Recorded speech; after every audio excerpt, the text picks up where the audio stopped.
Mostafa has a significant exposure to various approaches and systems from around the world, but the most important thing is his passion for transformation and finding new intersections that can enhance the impact of national technology-driven systems. So without any further ado, I'd like to welcome Mostafa to the platform and invite him to start his speech. Mostafa, it's all Thank you. Thank you. Thank you so much. Thank you, Dr. Tariq. Thanks to Nile University and all the team who took a lot of effort in arranging this conference and this session. I'm actually honored here to be among professors and friends and colleagues, and trying today to shed some light on a topic that I find really interesting. And I've dedicated a few years of my life working on it within the government context. I'm still supporting it as a consultant in looking into processes and systems and how to find the best ways of connecting the dots in order for things to work out. So our topic today, I have to share the screen 1 second.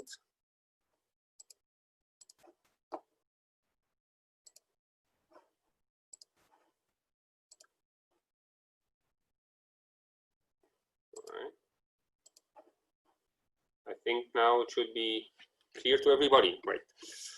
So our topic is GovTech, and this is a very wide spectrum. I mean, some people regard it as a platform for providing government services to citizens. That is just a portion of the entire story. I like this diagram that the OECD has generated. It shows GovTech and all the SDGs, because it's actually government and intersection with technology can impact so many dimensions and totally transform the lives of the citizens. Talking about the brief intro that Dr. Tariq mentioned, I mean, intersections is where innovations lie, and within government, and particularly within ministries like the Ministry of Planning, you find lots of intersections between finance, between execution of projects, between technologies and how people handle it, and legislation, all sorts of things that crisscross in order to hopefully get streamlined and reach certain objectives. But also at intersections, you can have also accidents. And sometimes it goes well, sometimes it's great, and sometimes not. So you try your best, and the more bright people you find around, the better the outcome is typically is. So let's go into the topic. From hype to utility, we do a lot of we do have a lot of knowledge. I mean, lots of technologies here and there: cloud, big data, blockchain, satellite technology, ground penetrating. I mean, all sorts of things exist. I mean, technology is all over the place, and a lot of people think, and I'm one of them, if they are properly utilized, they can make serious transformation. But first of all, let's get into the definition. The definition of GovTech, as the World Bank sees it, is that it's a whole of government approach to public sector modernization that promotes simple, accessible, and efficient government. I like this. There are all sorts of definitions, but this one in particular I'm very fond of, because it has no technology in it. Technology is just an underlying component. The most important is that you find the whole of government. Whole of government is a big story, because it entails a level of coordination that is quite sophisticated to get governments to work together in order to coordinate policy, in order to share data openly, in order to streamline and transform processes. This is not a simple task at all. Some governments do it better than others, and there are ways of making these transformations work better. And a key word here also is simple. Simple is very key. Simple on all levels, from the concept and the thinking to the laws that are guiding the activities and the ordinances and all this. this is something that can decide whether we will be able to deliver a beautiful project or things will take forever to get implemented and we'll suffer a lot. So first, talking about government. So what's the business of government? Okay, everybody, I mean, that sounds like asking the obvious, but to many government employees and bureaucracy, actually this coming slide is not the obvious. Serve the people. The role of the government is to serve the people. So in doing this, all solutions that the government need to work on should be citizen-centric. That is the current global approach. We think first what is good for the people, not what's good for my organization, not what's good for me as an employee, not what is good as what is limited by the existing legal infrastructure or current processes and systems. Doesn't matter. All this doesn't matter. What matters is that what is good for the citizens. A true citizen-centric approach. So with that in mind, sorry. Yeah. With that in mind, we can consider, and it's actually important to think of the context of government activities. This slide may seem like an oversimplification, but it's from years of experience. I see that it covers a great deal of what the government does. See, in any country, you have objects. To simplify, it's a bit of oversimplifications, but objects, these could be land, buildings, or other assets, mobile assets, or cars, or whatever. I mean, there are all sorts of assets, but some of the key ones are land and buildings. And on these land and buildings, you have people, citizens, forming also into organizations, companies, profit, non-profit, whatever.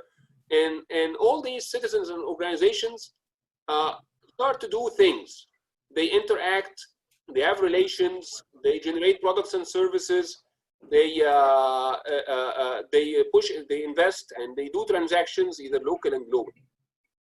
And the role of government actually is to support this ecosystem to achieve the maximum economic benefit and welfare benefit for its citizens. That is a typical landscape globally. So how do governments do this? They have to do specific elements. You have to make sure that specific elements within the ecosystem are there in order to enable this kind of interaction to work effectively. So one fundamental component, and it's a core at the core of government responsibility, is identification. Identification of every object, every building, every apartment, every land piece, every citizen, every organization that is working. So once we have this kind of identification, it's fundamental. It used to be done in the old days by issuing, documents, paper documents, or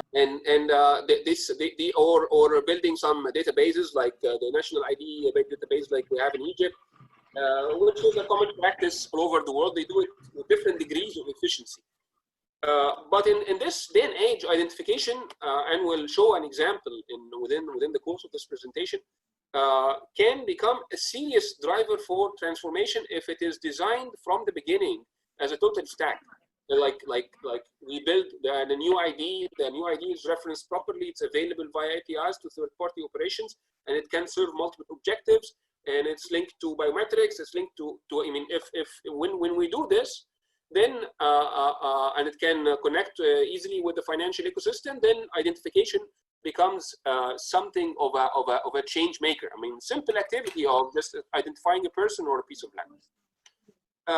That is one fundamental component that sometimes it's underemphasized. Another layer is permits or authorization. So you issue a construction permit, or a land use permit, or an authorization for a factory to produce a certain food or something. So this is an authority that government has, and it depending again on the efficient use of this authority and deployment of it, the population can see significant benefit.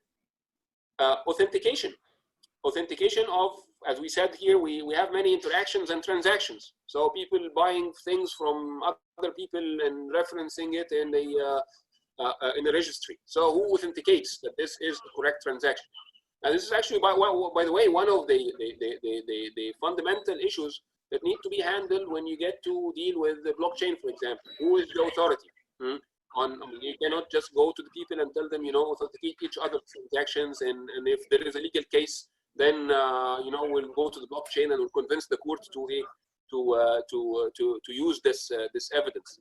Maybe this can happen if once this becomes government backed in a sense, while again giving distributed framework for operations. But it's things that are really crucial for national functions to happen, that still that any authentication layer is backed by a government somehow, or a credible institution like a bank, or central bank, something like that.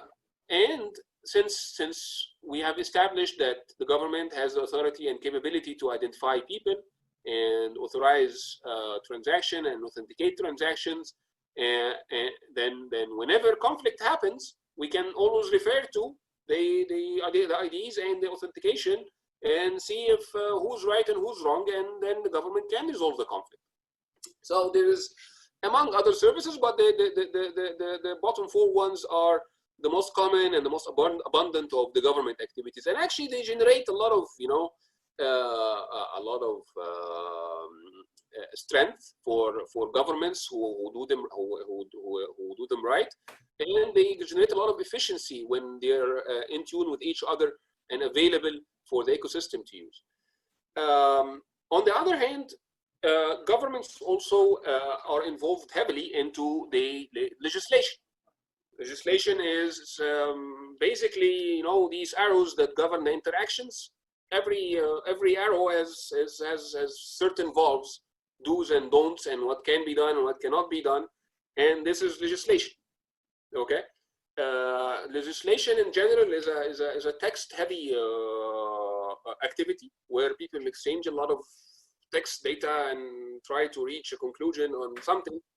But there are approaches maybe to organize this in a much more efficient way and do it in a better way. Legislation can be a serious hindrance to transforming such systems and to injecting technologies within such systems, especially when it's compounded with some kind of. So again, we'll dive into legislation later. So and another part of government role is to plan, guide, and enable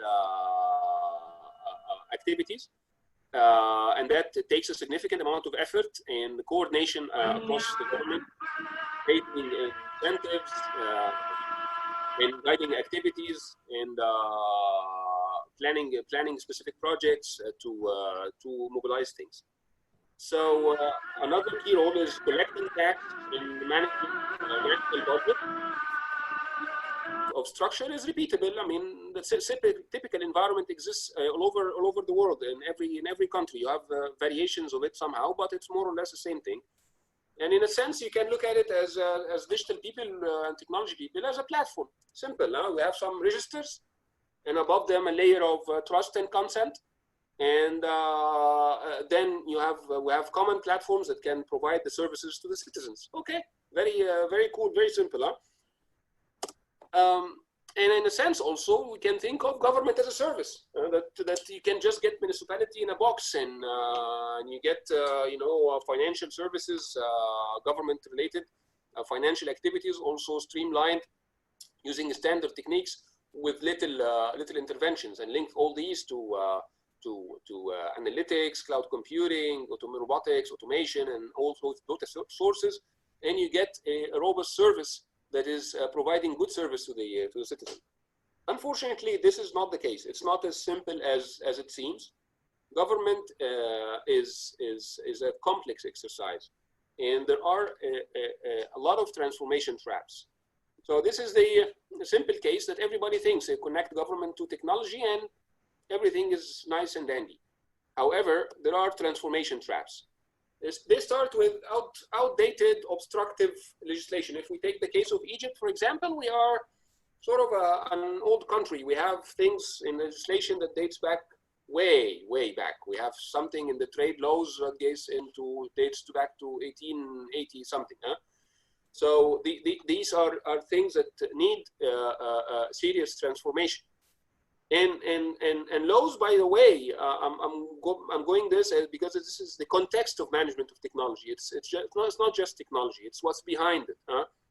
So in Japan, by the way, they say that the legislation has many layers. It starts with the constitution, goes back to laws. Then under laws, there is what's called executive regulations. And then you have circulars and ordinances. And then you have standard operating procedures and business processes. And at the bottom of this, we have a very interesting layer. They call it the ability of the public employee, of the government employee or the public servant to understand. Because he can understand something in a certain way that makes things go very well, and he can understand it in another way that takes things in a completely wrong direction. So just to give you an example, you can have a law that says you need to have this kind of stamp on this piece of paper. And you can have another newer law that says, okay, this stamp can be replaced by a digital signature of some sort. And the employee has two laws in front of him. Supposedly and legally, the latest one is binding, but he can also refer to the old one and say, I have a law that says so and so. This is a situation I've seen firsthand, actually. It took a lot of time to fix. A better way of fixing it may be something really creative in the way laws are being designed and adjusted, but it's a long story. And the other layer is outdated, obstructive regulations that are below legislation. These are easier to change. These are like ministerial decrees, governor's decrees, and the likes of it. And you have underneath it outdated business processes, easier to change. I mean, the more you go down, the easier the situation becomes.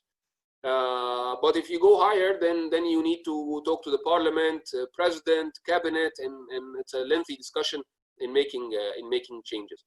But these kind of traps actually, and identification of them paves the way for the coming discussion.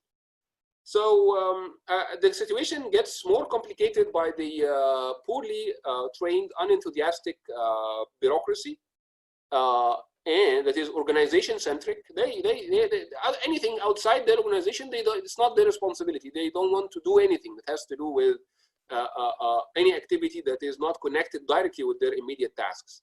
And they're typically a close culture that is dependent on legacy systems with a lot of fear of failure consequences. So for them, it's a lot safer not to do anything. I mean, just or make small incremental changes. So these transformation traps lead us to the key problem number one, the turtle problem. I call it the turtle problem because it's related to the bureaucracies. Bureaucracies prefer incremental transformations, and this is, by the way, not only Egypt. It's typical. I've seen this in many contexts.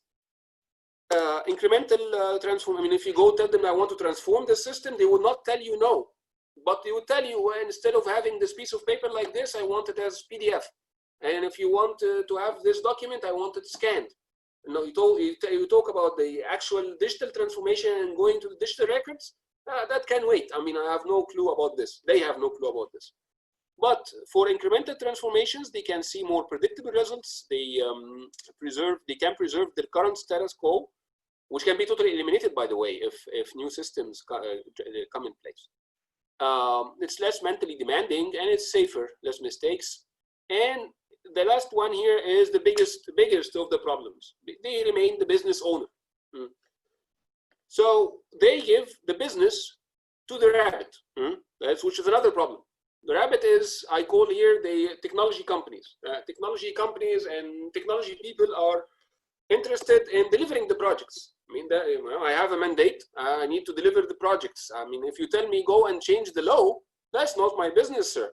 I just forget all what I know, that digital by default, think digitally first, and all this. No, I won the project. Who owns the project? Who owns the business? The bureaucracy. The bureaucracy tells me do this, I do this.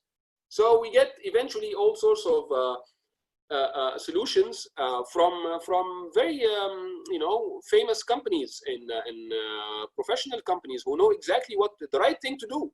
But these solutions have lots of issues that they have done a lot of work to automate outdated processes. They ignored best practices. They have done minimal re-engineering, and eventually the systems end up with minimal impact. And after a few years of blocking other transformations, they need to be replaced again. So this is sort of a pain that we were suffering in the government. It's a typical situation.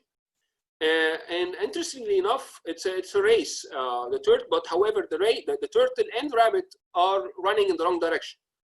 So, but they have, I can see their pain, because changing the law or working on a legislative transformation, which is a fundamental part of reform, of digital reform, by the way, has to do with a lot of discussions in the cabinet, parliament, president, government organizations, community, media. Nobody wants, many people who are in the project delivery, they don't even want to listen to that stuff.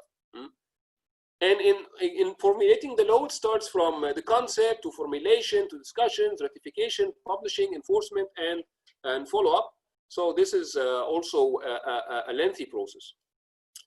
One component that can be identified within this ecosystem is that, and it's actually quite an opportunity for technology people, is text. This is a text-heavy operations that can use a lot of text mining, finding conflicts between opinions or between laws and conflicts, finding opportunities, making comparative analysis with foreign laws. I mean, there is a lot of work here that technology people can do in order to enable legislation to be formulated in a much more effective and a faster way. I'm trying, within the context or the flow of the discussion, to highlight certain also opportunities that may be useful to technology people to work on. However, there are also transformation enablers. Things are not completely dark, Yani. So we have the enablers as effective leadership. Many times this actually happens.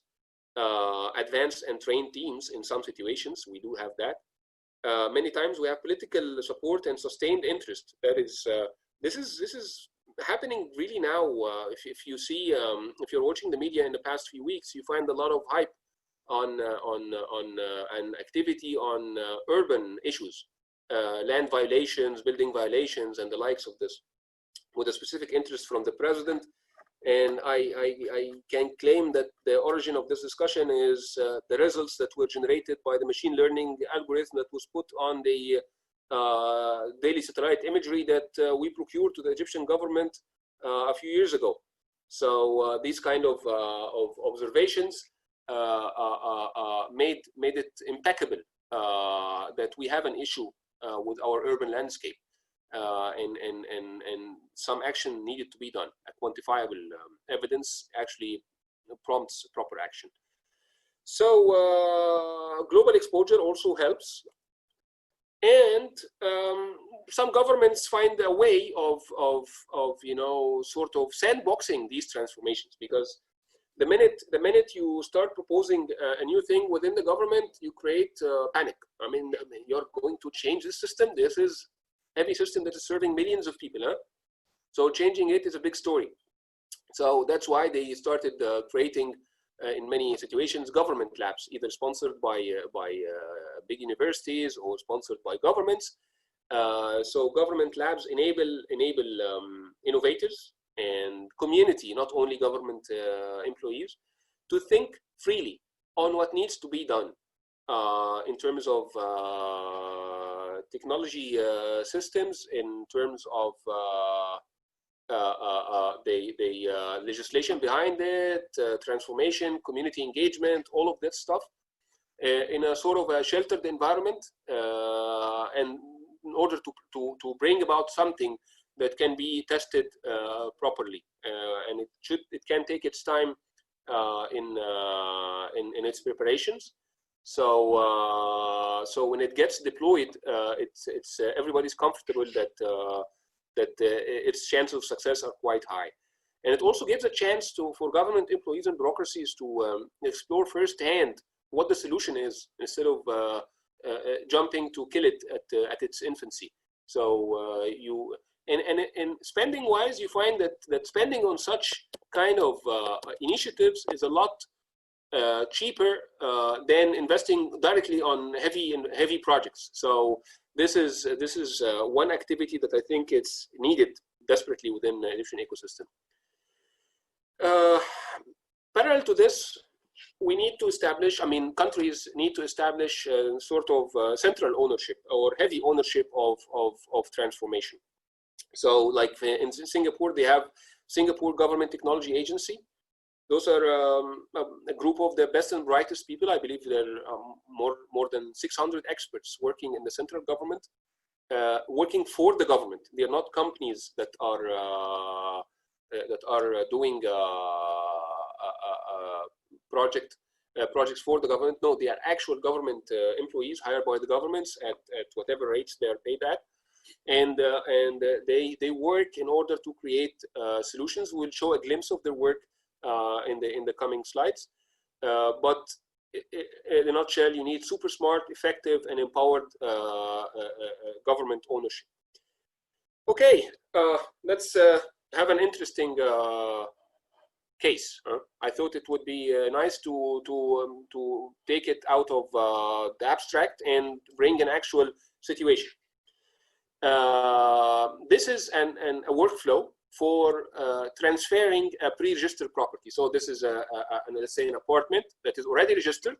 The government knows everything about it, and we want to transfer it from seller X to buyer Y. Very simple, huh? You think it's very simple. However, from all the lines here, you find you're scared. So I left it in Arabic because it doesn't matter. What matters, I'm gonna show. Here you have a start, and here you have either accept or reject. Okay, that sounds cool. But in the middle, you have tons of revisions. Revision 1 from the head of the place. Revision 2, initial technical revision. Revision 3, another second technical revision. Revision 4 and 5, these are engineering revisions, and another supplementary engineering revision. And revision 6 is another engineering revision, final engineering revision here.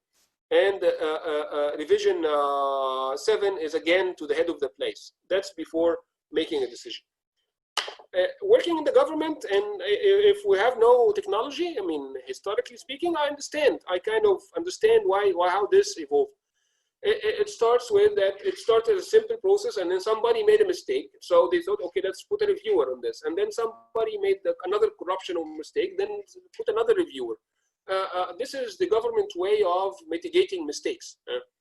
However, it ended up that we have a dysfunctional system. This is it doesn't make sense. So what makes sense? Well, this.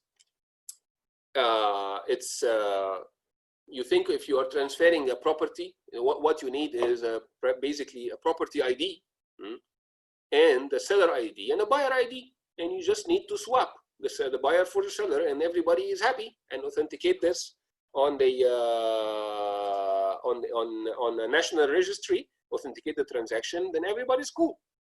And luckily, in the past, let's say 4 to 5 years, there's been a lot of effort. I'm glad I was one individual who was involved in this project for the mapping of the entire country and issuing spatial IDs to all the buildings. And I believe the country now owns a database of around 43 million land assets that have been identified, and I believe they're working right now on integrating this information into their urban strategy for handling the urban situation and violations and permits and registration and all this.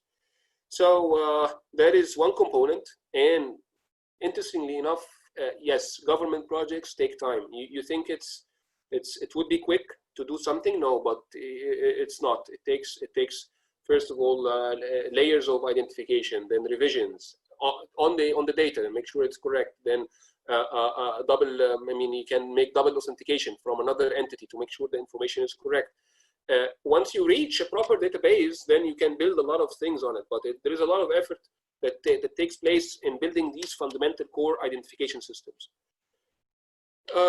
Having a process that simple could be very cool to the community. Everybody would love it. It's easy to transfer property. Huh? However, it can be a lot better. I mean, if you are thinking really citizen-centric, then what you can do is a lot more as a government. As we said, government people own a lot of things, and they own a lot of intersections. And if they wish, and if they are able, and if they are empowered to do what they have in mind, and some of them, then they can do a lot of good. So an ambitious process would include a proper addressing, national addressing, and property ID system that is available to third-party PropTech and identification and identification systems for sellers and property ownership and asset liabilities and financing options. So if you want to buy a property, you go to, let's say, Aqar Map or whatever system, and this system will show you the alternatives. You decide on what you want, you visit it, you agree, you negotiate. Okay, you're happy with that. Then you can verify and pay verification fees you make sure that you're buying from that person. You make sure that this person owns the place. You check if there are any outstanding loans or liabilities on this facility. And you can also check with the banks that you have easy mortgage solutions or good mortgage solutions for such a purchase. And you make a purchase decision. This purchase decision automatically generates a non-binding online contract that with a ticket ID, you take it to the bank with the seller, and over there you settle the transfer of asset outstanding liabilities and whatever mortgage agreements that need to be settled, and that's it. Transaction is complete. Everybody's happy, and it's a one-click, one visit. And along the way, the government can also collect what's called the property transfer tax and any outstanding government fees, and the registration fees and transaction details can also be updated on the National Registry. Very interesting. I don't see a single government employee working in this endeavor. So we can actually have a one-click, one visit, zero work from government, happy citizens and banks, and significantly more income to the government. So that's the kind of thinking that we are trying to encourage. We have been trying to diffuse this kind of thinking within the government ecosystem, and I believe with a certain level of success. I mean, we cannot claim major successes. We have been involved in some significant projects. We have made an impact on a few people, and we have left some working systems that are useful to the country. But I believe that these systems can do a lot more, and with a lot more support and coordination with a much wider network, there is a chance to make a bigger impact. So interesting. So can we even make it better? Yes, of course. Once the transaction is complete, okay, then you have bought a new asset, and this new asset is something that entails that you have changed how do you say it? The address, so you can automatically update it on the ID and driver license. You can also change the electricity, water, and gas contracts directly without waiting for the citizen to request it. Notify buyer with relevant nearby government services and how to access them. Or if the buyer needs to transfer children to a nearby school, if yes, then initiate immediate activities. And you can do a lot more with that. The important thing here is to, again, think citizen-centric. I know this is sounds like a dreamish scenario, but it's not that tough. I mean, it's not that impossible. It's tough, but it's not impossible. 1 second. Okay. I just mentioned one aspect of activities for government as an example, and just to draw your attention to the aspects associated with this kind of transformation. But it's a larger context. So property registration, for example, is just the tip of the iceberg for a much larger national context. If you want to understand it, and I think it's important because strategic fixes needs strategic thinking. And strategic thinking needs to really dive into the details and why are things happening the way they are. Why are most of the Egyptian properties not registered, for example? I tell you, the main reason is that we have lost the chain of ownership, like who owns what, and when it was transferred to this person, to that person, to that person. So it became really complicated to authenticate who is the immediate owner of this property right now. But to do this, we need to, I mean, countries do this. I mean, go to the birth of the real estate.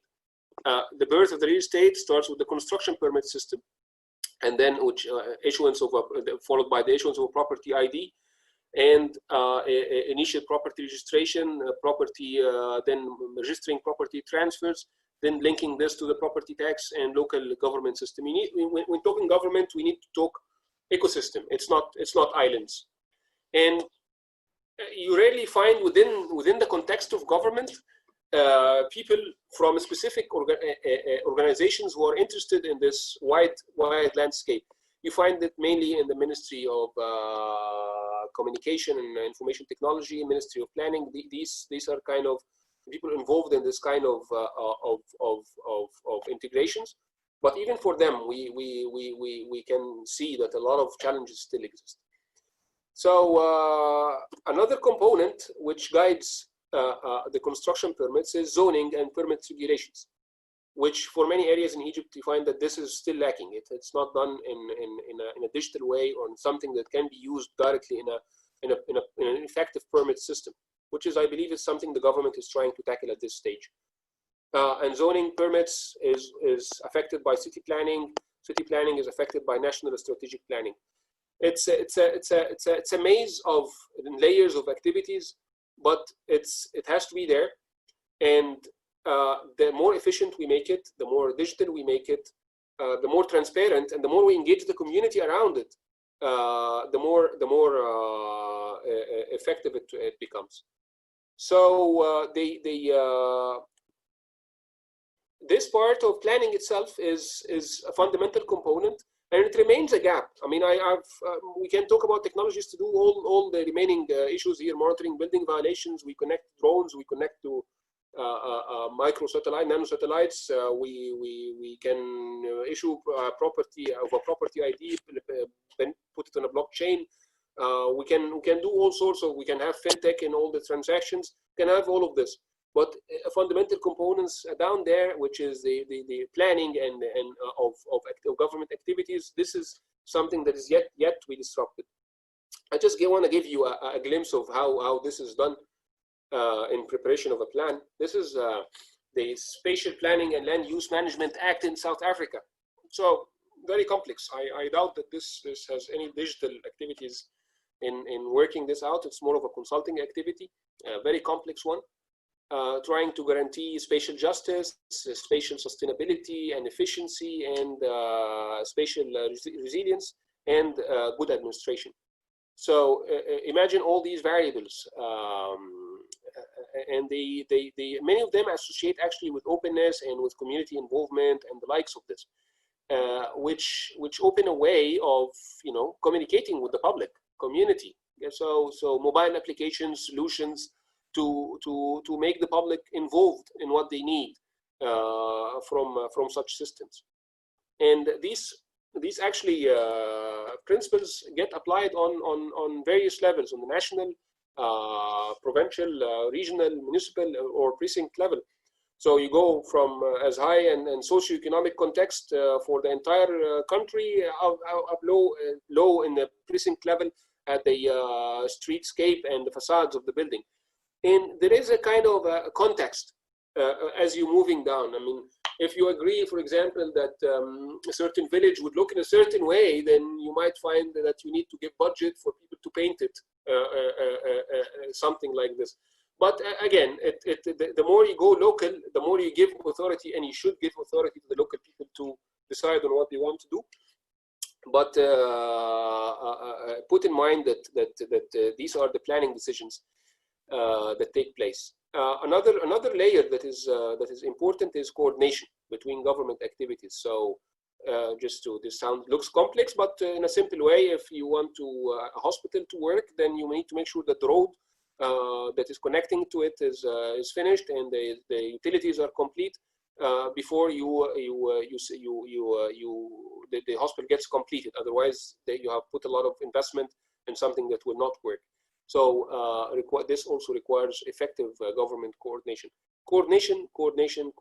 This is a big word, and it can be enabled digitally, and can also be enabled physically. You know, in one of the effective coordination models that I've seen is actually what the Malaysians do. They do something called delivery labs. When they want to make a project that is complex, they just bring everybody in one room or hotel or something. And trap them on that hotel for as long as it takes to come up with a coordinated action, a detailed coordinated action for things to happen. So again, this is what is below technology. You need to fix the bottom layers that makes any implementation of technology or other projects effective. One way that can enable such activities is data, of course. I mean, the more you provide data to this ecosystem, structured and non-structured and properly qualified data, the better you can make a planning decision, and better you enable the people to make the right decisions. Or sometimes have the system make the decision. So having simulators for different national data models and needs, and food and energy and water and transport, it sounds like ambitious projects, but these are actually things that are desperately needed.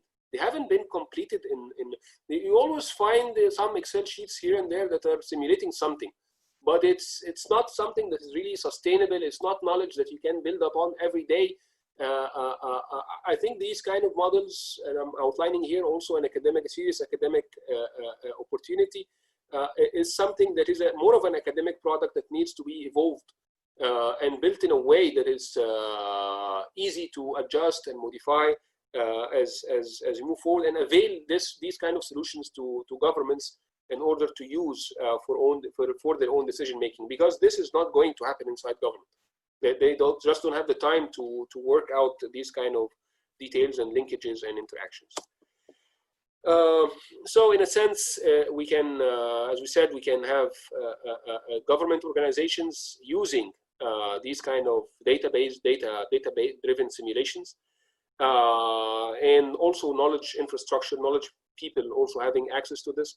And this is how this kind of models and factors and parameters gets optimized over time. Can start with simpler approaches, then evolve over time, but it's something that is I think it's a fundamental component of the future of government operations.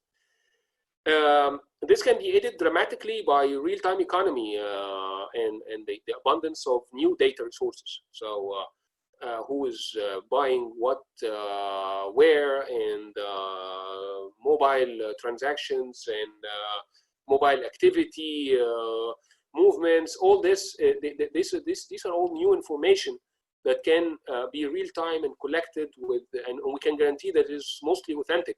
So we can build a lot of planning decisions on them. Right now, these are not actually conducive they're not being utilized, let's say, for this specific objective. I think in the coming future, this should become a trend. It will enable much more effective planning activities, which again lies at the core of a GovTech. So I'm trying here to expand the spectrum in order to tease the minds of all the bright people, in order to find smarter ideas here and there, and who's working on what later on. And I would be glad to anytime to share additional knowledge or resources I have in this direction. So how technology can help in this context? Okay, lots of technologies, and lots of people actually know that a lot better than I do.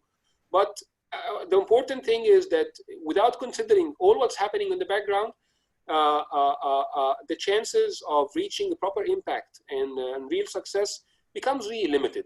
And we do not really become competitive with other countries who are taking fast leaps in making big transformations and cleaning up their legislative system, cleaning up their processes, training their people aggressively, building government labs, building central operational modules or organizations that are capable, that are citizen-centric, not organization-centric.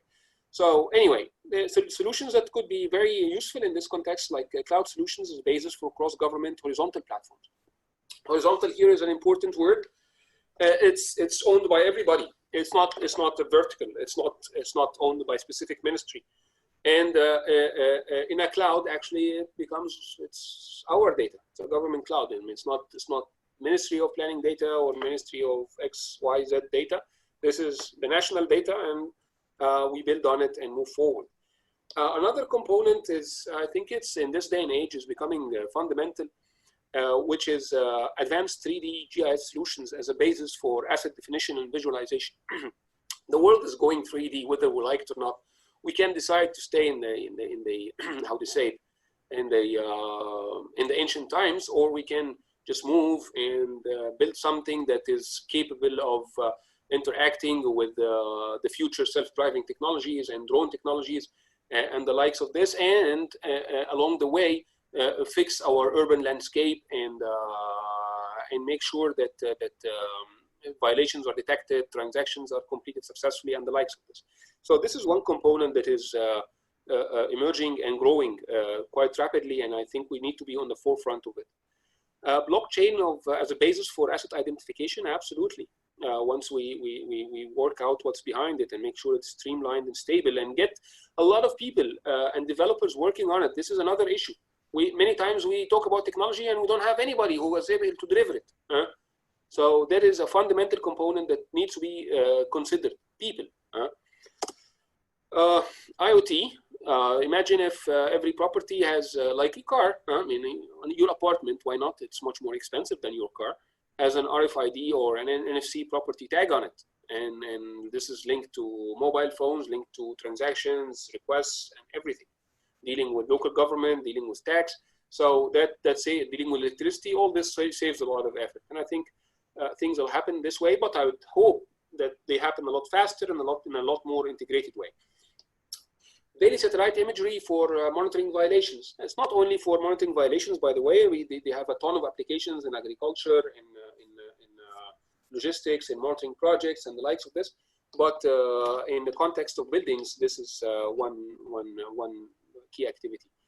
LiDAR drones for precision mapping and construction monitoring. Also, we can have smart construction permits platform that does auto-spatial and structural checks. Many activities that can replace the human being.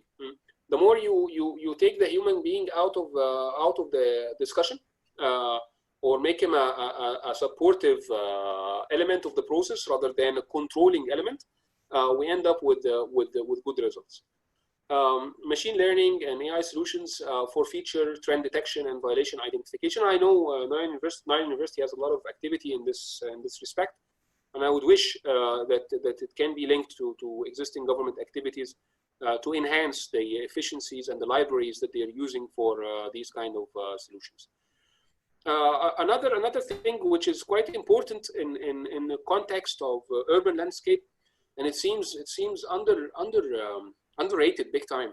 You know, when you look at the distribution of the national budget and you follow the money, you find that the big money is not in education, it's not in healthcare, it's in buildings, lots of buildings, and it's in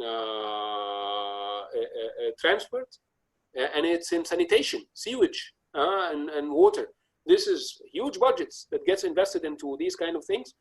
And many times it's built in the old days, built quickly without detailed mapping. So we need technology solutions to build the as is and you know, link this later to AR solutions and the likes of it, so that when you dig again or you try to optimize something, you can see what's going on.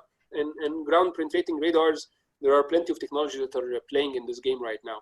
I'm just pointing some of the interesting stuff that I think are still gaps within government operations.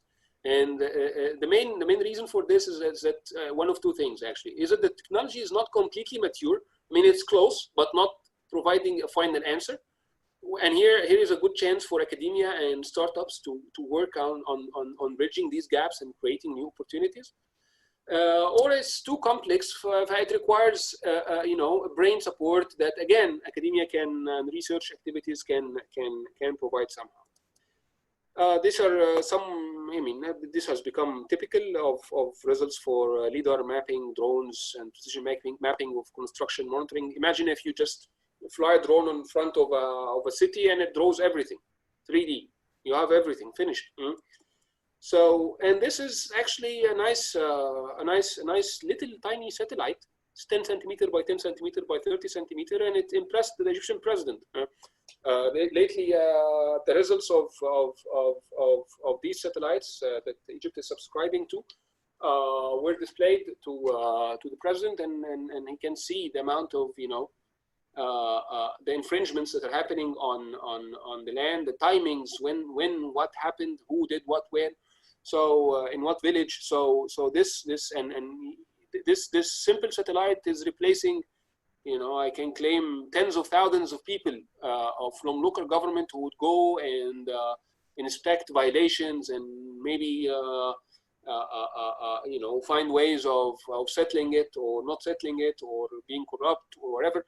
So when you go in the space and monitor things and put a machine learning and put correct libraries and enhance them every day, you can detect violations in a much more efficient and objective way.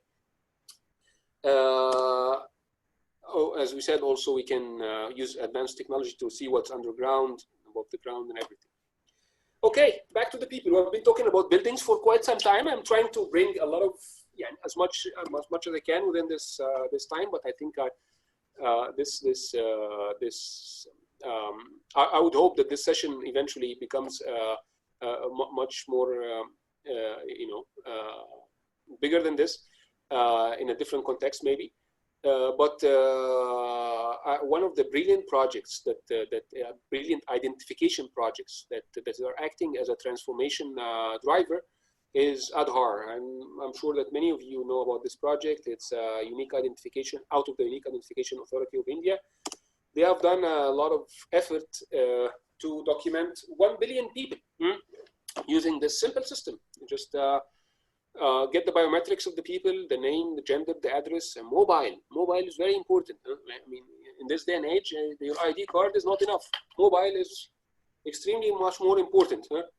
So you put mobile and link it biometrics, link it with a number, and here you go. There is a fantastic project that is transforming a lot of activities within India. Over the span of 5.5 years, they have reached 1 billion individual on that system. And I would like to show you a quick video on how it's working.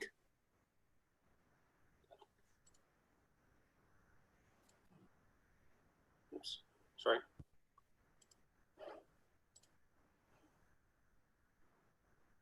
Am I still sharing screen? Can you see it? By the way, I'm okay if anybody wants to ask any questions before we show the video. I'm not sure I've been following the discussion. You want to show the video first? Okay, let's go. Let's prepare for questions. I'll show the video and then we go for further questions. Yeah. India's fast-growing economy is home to more unbanked people than any other country. Since 2009, India has added new pieces to its financial infrastructure. It has built 3 interconnected layers: a biometric identity database, simplified payments addressing, and market-wide digital payments interoperability. To Together called India Stack, these new layers have the potential to bring dramatic change. To see how it works, let's meet Seema, a garment worker who migrated to Bangalore from a rural region of Odisha. As a migrant, she does not have a permanent address, and banks often require multiple ID documents to open an account.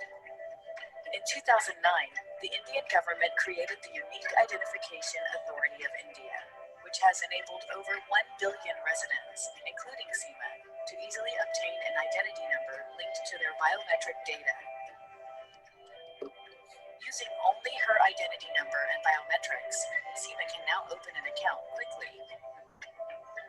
And the electronic identity allows financial service providers to instantly conduct KYC checks. A second layer of infrastructure allows Seema to link her identification number, phone number, and bank account number under a simplified payments address. This address can be easily shared with her employer to receive her salary digitally. The third layer is a market-wide interoperable payments system. Seema can now use her phone to send money instantly to her mother, who has also recently opened an account at a different provider. Her mother can withdraw the funds in rural Odisha using only her ID number and her fingerprints. 2 additional layers are being added: the digital locker, where people can securely upload digital copies of personal documents, such as academic records, vehicle registrations, or birth certificates. And a new system for e-consent, enabling people to selectively share their personal documents and data. These new layers would allow Seema to share her key financial documents to apply for a loan or access other services. Together, the layers form a new national infrastructure connecting business, government, and hundreds of millions of people like Seema to the financial system.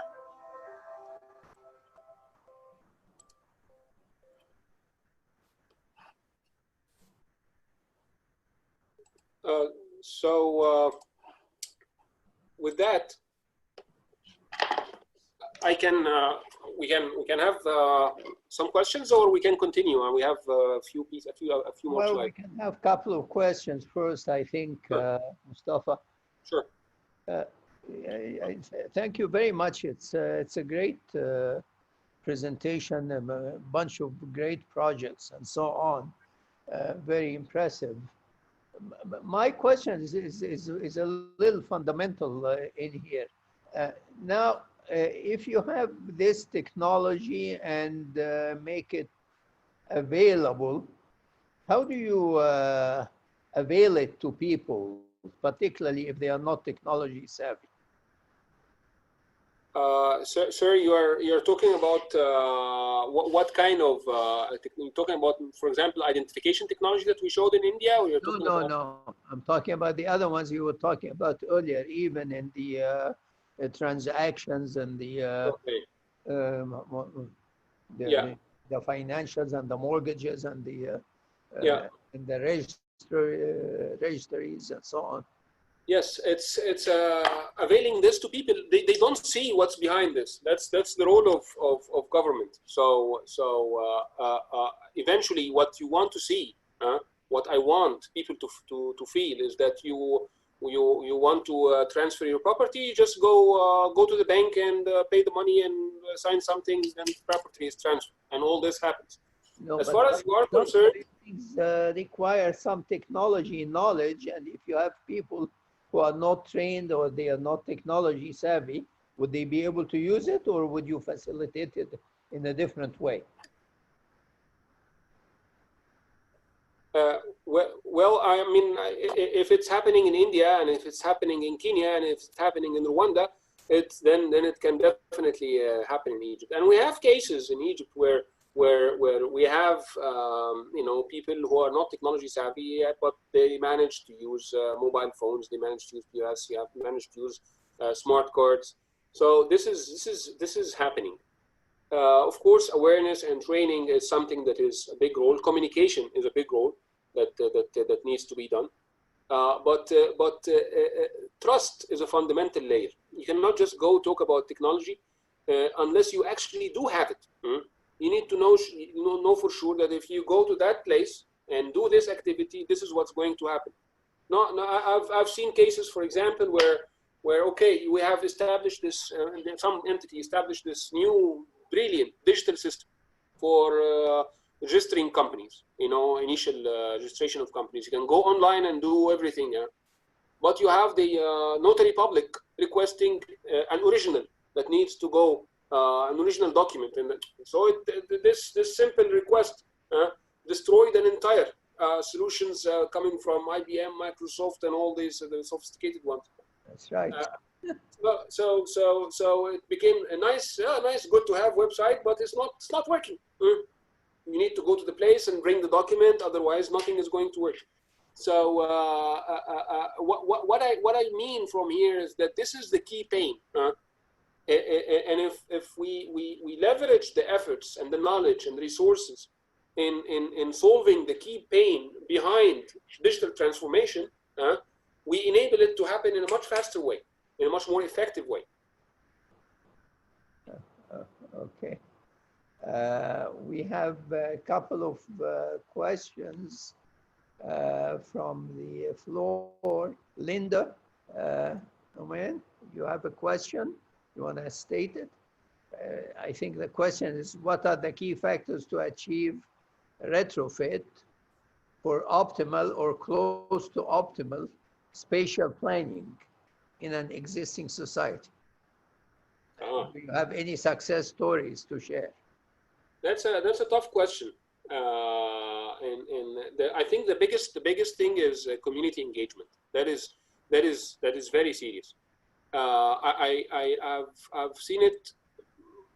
But Egyptian government typically is not, and employees are not tuned to community engagement. Let's put it that way.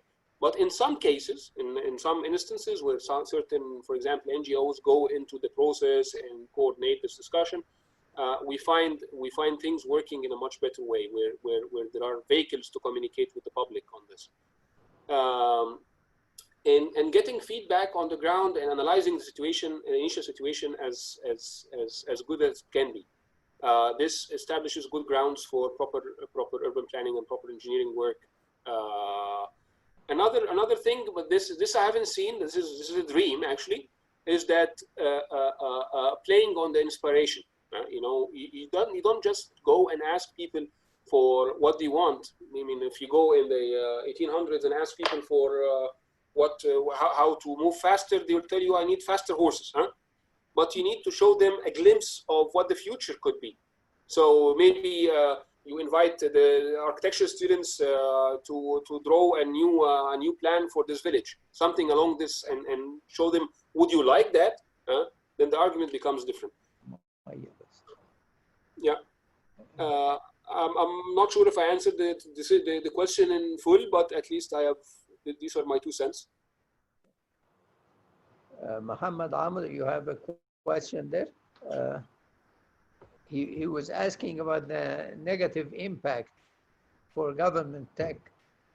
Are there some negative impacts? What are they?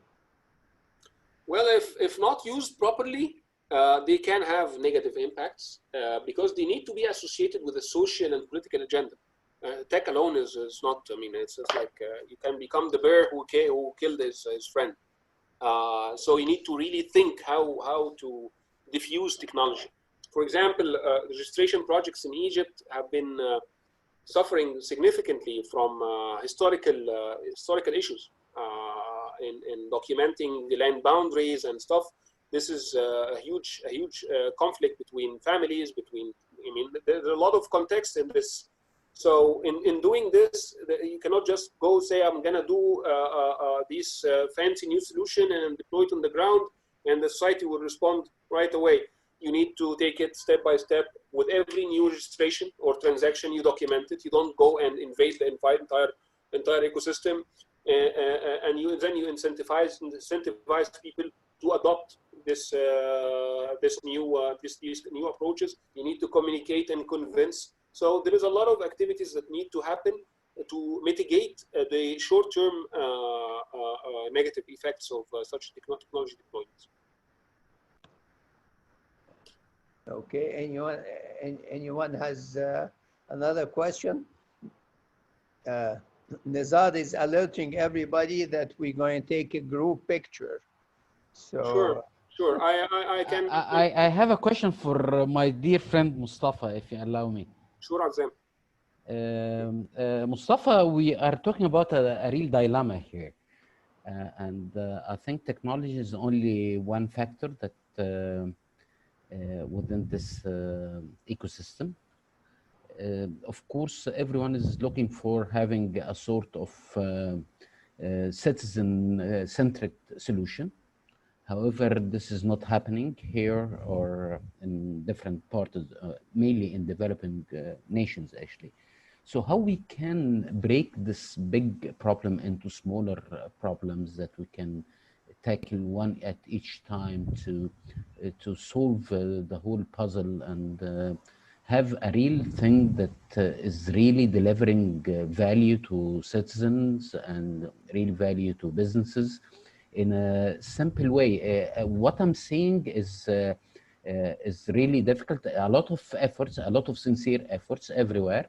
I'm not questioning how people are sincere to make things happen. However, the impact is really debatable.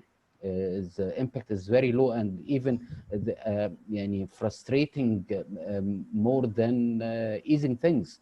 So how we can solve this puzzle, how we can يعني break things in a smaller pieces and deal with each piece together. Having this kind of sophistication and changing culture, building digital trust, it will take time. Uber built the digital trust in the Egyptian community in few months.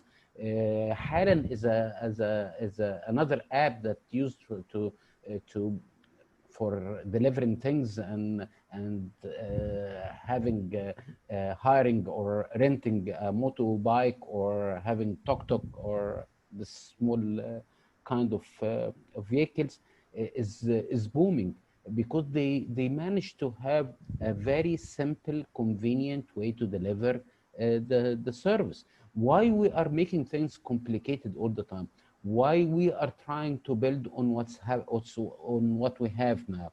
We are trying to impose a technology layer on outdated policy and procedure and practices and laws and everything. That's why I think this is making things worse and not helping things to have the real impact that we are looking for, in spite of, again, the sincere efforts that the government of Egypt is exerting now. I understand your point completely, Azam, and I agree to most of it. And I think the best way is first, you need to de-establish the concept that the existing organization personnel and bureaucracies are the business owners. That is the fundamental story. So people like us, when we go into government, we have our own opinions and ideas and everything and approaches, but we always get conflicted by that the business owner wants it this way. And this becomes an interesting conflict that needs to be resolved. That is one story. And the other part of the story is that the government needs a proper sandbox to protect, again, the bright new ideas and solutions in a sheltered environment until it's mature enough to be exposed outside, instead of facing the onslaught of criticism that and aggressiveness that may come from existing bureaucracy. So this concept of a government lab or a government innovation sandbox is something that is really crucial. I'm making in the conclusions of the presentation some recommendation for this kind of organization to be established. Also, some innovation challenges to incentivize people to think beyond the current limitations. Because if you start, as you said, with the current limitations, we go nowhere. So if this covers the point that you're mentioning, I may go to the remaining few slides and in order to Thank you, Mustafa. I think we need fresh eyes, fresh minds, fresh way of doing things that we cannot just bringing the past to the future. It doesn't work like this. Yeah, I agree, of course. Thank you. Fresh is always key. Thank you. Sure. So going back to the presentation, I'll move a lot faster this time in order to. Yeah, we have a few more minutes. Yeah. So anyway, we are also, as in Egypt, looking deeply into financial inclusion. We have projects for automation of agriculture and subsidy systems. So the thinking along the line, the Indian lines might be interesting. Also thinking in real-time economy and fintech solutions, talking about money, and then there is room for interesting GovTech related activities like RegTech, TrustTech, and TaxTech. In the way of payments and deposits, capital raising, investment management. All these are activities that are may streamline government activities big time. Talk about government activities. This is the structure of the national budget, and this is not only Egypt. This is many countries. So it's a big cycle. If you look down here, it's taxes and customs, which may come from all sorts of innovative fintech solutions. And if you look at the payments and receipts here, this is the money going out. Money going out, if linked to spatial IDs and spatial systems, you can monitor spending, you can check accountability, and you can monitor performance of projects, and you can link it to other technologies that are providing other information. Another key aspect that I find it very interesting is the concept that Singaporean people are working on, which is called moments. So instead of talking about transactions, it's a moment of childbirth, where you need to do 10 things. So you get one application that does the 10 things for you. Same thing for, as I said, the property registration or licensing. You don't really need to go run after all those people. They just compact things in what they call a moment, and that becomes the new perspective for citizen-centric government. There's a nice video for this, but I'm not gonna show it because of the time constraints. With that, I conclude the presentation by just putting a few points as a recommendation, which is, first of all, focus on utility and customer experience. This is what matters. Technology is an enabler. Start with what you know and what you can deliver. Target strategic transformations in identification and authentication. These two layers are fundamental to any level of success. Without identification of land, humans, and entities and buildings, it's very difficult to run any proper system. And without a clear way of authenticating transactions that is stable and logged and transparent, that is also becomes a fundamental risk. So build a politically visible and empowered sandbox. I see that this can mitigate a lot of the mistakes that we have been through in the past, because we just put brilliant new technology in the hands of bureaucracy that just is intentional on making it not work. So we can protect it and find a way to shelter it until it reaches maturity, and engage the community. Launch GovTech innovation challenges, because as Azam said, and I've been saying all the presentation, it's not only us. There's a huge community of innovators out there. So when we say that we want to dream, guys, about the best way to register property or issue a construction license or do this or do that, forget about the laws. Forget about what's going on. We need to think fresh and bring in the best and brightest to think, and put them in the sandbox if they come up with good solutions, and and put the sandbox under the auspices of maybe the Prime Minister or the Ministry of Planning or something, or Ministry of Communication, whatever. I mean, the bottom line is that we need to make sure that these brilliant ideas are contained and monitored and nourished in order to reach their final objectives. And establish transformation ownership. And this is a tough one. This is how the Singaporean did it. This is how the Indians did it. They have a central body who is responsible for taking these innovations and seeing them through. So with that, I conclude my presentation, and I thank you so much for your time, and it was very interesting to me, and I hope it was to you. Thank you. Thank you, Mostafa. It was a wonderful presentation. We enjoyed it.